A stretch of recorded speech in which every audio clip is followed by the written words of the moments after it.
Dear students, welcome to Shri Physics and Biology classes. I am Bhavna here with again a new series in 10th biology.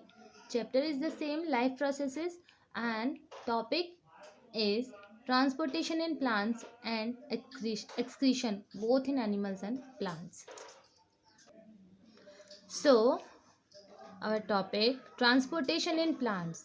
First of all, I hope you are enjoying this video and audio. I hope you can understand all the things that we are explaining here in our topic and in our video. तो मुझे बस ये है कि आपको ये सब चीज़ें हेल्पफुल होनी चाहिए. तो ये इस चैप्टर का लास्ट टॉपिक है. इसके बाद हम नेक्स्ट चैप्टर स्टार्ट करेंगे अपना, how do organism reproduce. So let's start with the topic transportation in plants. Plants जो होते हैं उनमें जो ट्रांसपोर्टेशन सिस्टम होता है वो क्या करता है, मूव करता है एनर्जी को. जो वो एनर्जी कहाँ है, स्टोर है लीव्स में. And raw materials from the roots, और रॉ मटेरियल कहाँ पर है, रूट्स में है. तो दोनों ये पाथवे जो हैं वो इंडिपेंडेंटली वर्क करते हैं. कौन कौन से, एक तो एनर्जी है जो कि लीव्स में ऑलरेडी फोटोसिंथेसिस के थ्रू स्टोर्ड है, और रॉ मटेरियल जो रूट्स जो हैं वो जो अर्थ से लेंगे, जो सॉइल से लेंगे ना. तो सबसे पहले हम बात करते हैं ट्रांसपोर्ट ऑफ वाटर. अब पानी जो है प्लांट्स में किस तरह से मूव कर रहा है, पानी का क्या रोल है, पानी किस तरह से कहाँ पे किस हिसाब से मूव कर रहा है, तो हम वो देखते हैं. मेनली जब भी वाटर की बात आती है, ट्रांसपोर्ट ऑफ वाटर, तो वहाँ पर हम एक ही चीज़ को ध्यान में रखते हैं, जाइलम टिश्यूज़. ठीक है. तो जो जाइलम टिश्यूज हैं, वेसल्स हैं, ट्रैकिएट्स हैं of the root, stem and the leaves are interconnected to form a continuous system of the water conducting channels reaching all parts of the plants. क्या करते हैं, इनका सबका नेटवर्क बना हुआ है and they are interconnected to form a continuous system. किस लिए, ताकि जो वाटर है वो क्या है, कंडक्टिव चैनल्स के थ्रू पूरे के पूरे प्लांट में जो है वो स्प्रेड हो सके, सो दैट कि जो प्लांट है can get all the nutrition, all the minerals from the plant water. Sorry. तो इसमें क्या है, evaporation of water molecule from the cell of the leaf create a suction which pulls water from the xylem cell of the roots. क्या है भाई, नीचे से कोई चीज पुश कब होगी, जब ऊपर से सक्शन होगा उसमें, लाइक दिस, कि अगर हम कोई चीज को खींच रहे हैं, इंजेक्शन को अगर हम लेते हैं, इट्स लाइक अ इंजेक्शन.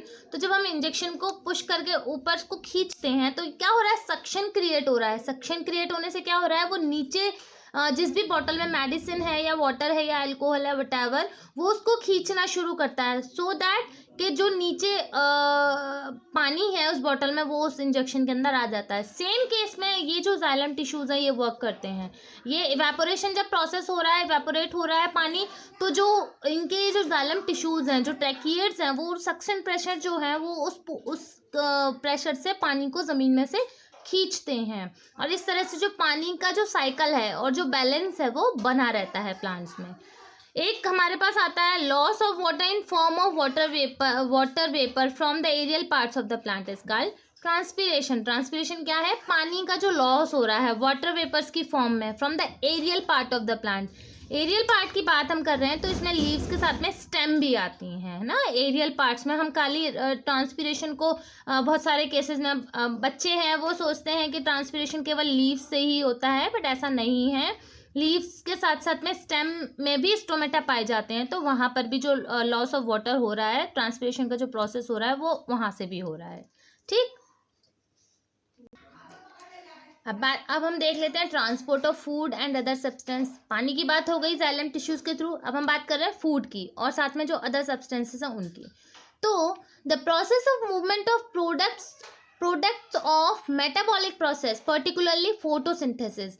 हम यहाँ पर एक मेटाबॉलिक प्रोसेस जो कि फोटोसिंथेसिस है, पर्टिकुलरली हम उसी को लेकर चल रहे हैं. From leaves to other part of the plant. ठीक है, लीव्स से other part of the plant में. So, this transport of soluble products of photosynthesis is called the translocation and it occurs in the phloem.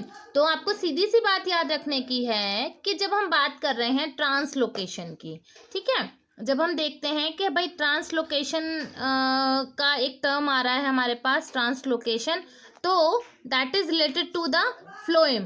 ठीक, बस ये आपको एक चीज़ याद रखने की है, आप इसको क्लियर कर पाओगे. और ट्रांसपीरेशन अगर हम बात कर रहे हैं, ट्रांसपिरेशन की बात कर रहे हैं तो यहाँ पर आता है आपका जाइलम टिश्यू। ठीक, तो ये दो टर्म है, इनको जरा सा थोड़ा सा लेकर चलना। ये हो गया इसमें। नेक्स्ट है हमारे पास the substance are specially delivered to the storage organ of the roots, fruits, seeds and growing organs. क्या है ये जो सब्सटेंसेस हैं स्पेशली कहाँ डिलीवर हो रहे हैं स्टोरेज के लिए?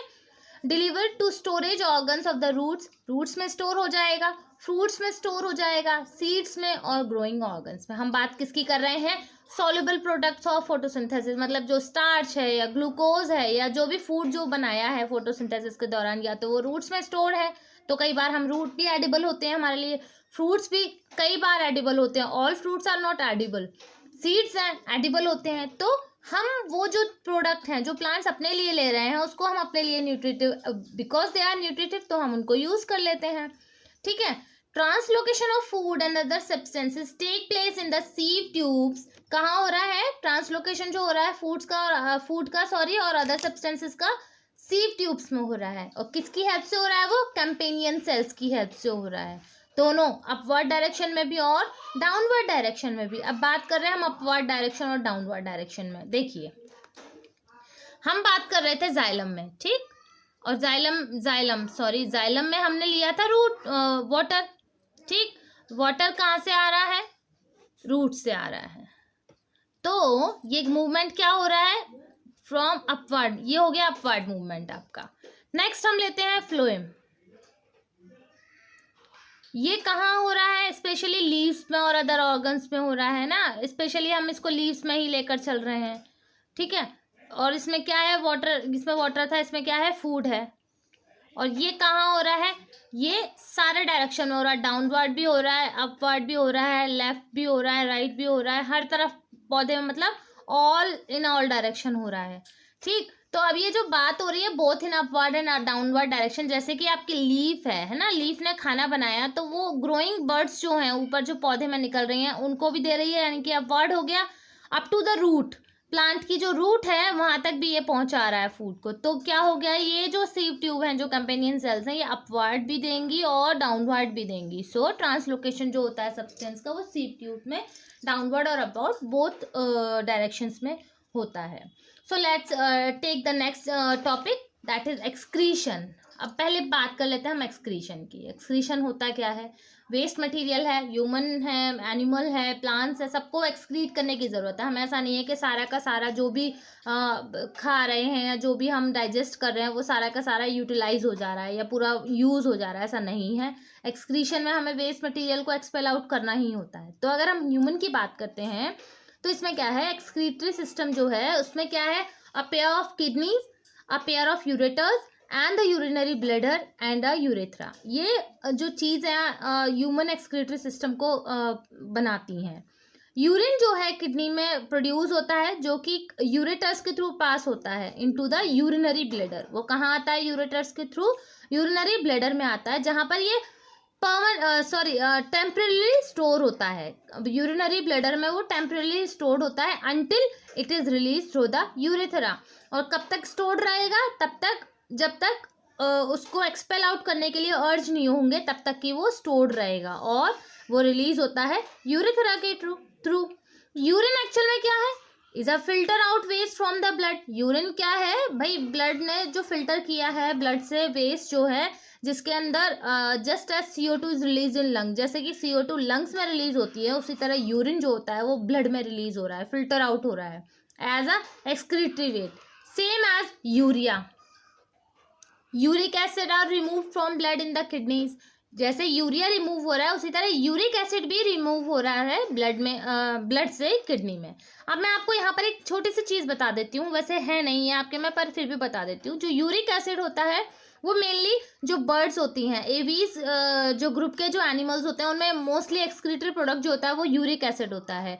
और जो टेरेस्ट्रियल एनिमल्स होते हैं उनमें यूरिया होता है, और जो एक्वाटिक होते हैं वो एमनियोटेलिक होते हैं, उनमें एमिनो एसिड्स होते हैं। तो मे बी 10th की बुक में एस चांद वगैरह में मे बी मिल सकता है, बट मैंने आपको एक बता दिया नॉलेज के लिए। बात कर लेते हैं the basic filtration unit of kidney. Kidney में भी फिल्ट्रेशन यूनिट्स हैं, उनको हम नेफ्रॉन कहते हैं। ठीक है, नेफ्रॉन छोटी छोटी यूनिट्स हैं, या फिर हम बेसिक यूनिट अगर आपसे पूछा जाए किडनी की तो वो नेफ्रॉन है। तो यूरिन जो होता है, the urine forming in each kidney eventually enters the long tube the ureter which connect the kidney with the urinary bladder. जो भी मैंने अभी आपको बताया, यूरिन जो बन चुका है वो कहाँ एंटर होता है, लॉन्ग ट्यूब में, जिसको हम यूरेटर कह रहे हैं, जो कि कनेक्ट किससे होता है, यूरिनरी ब्लैडर से होता है। Where urine is stored temporarily until the pressure is of expanded bladder leads to urge to pass it through the urethra। जो मैंने अभी आपको बताया कि भाई उसकी जो वॉल है जब तक एक्सपेंड नहीं करेंगी, उस पर जब तक प्रेशर नहीं लगेगा। कहाँ पर प्रेशर नहीं लगा है, जो यूरिनरी ब्लैडर में जो टेम्परेरी स्टोरेज है, जब तक अभी उसके अंदर स्टोर्ड है, ठीक है, जब तक उस पर प्रेशराइज होके वो जो उसकी दीवारें जब तक एक्सपेंड नहीं करेंगी, तब तक क्या होगा, मतलब उसको पास करना ही करना है भाई। अब टंकी ओवरफ्लो होने को आप इसको नॉर्मली लेकर चलिए कि कोई भी चीज़ है जब उसमें एक्स्ट्रा कुछ आ जाता है तो वो ओवरफ्लो होने की उसमें आता है लेवल पे। तो सेम केस होता है इसमें यूरिनरी ब्लैडर के साथ कि जब तक उसमें प्रेशर क्रिएट नहीं होता to urge to pass it out through it urethra, तब तक वो टेम्परली स्टोर्ड रहता है, कहाँ पे, यूरिनरी ब्लैडर में रहता है। And this is an involuntary action as it is controlled by the nervous system. Involuntary action है, वॉलेंट्री और इनवॉलेंट्री मतलब ऐच्छिक और अनैच्छिक।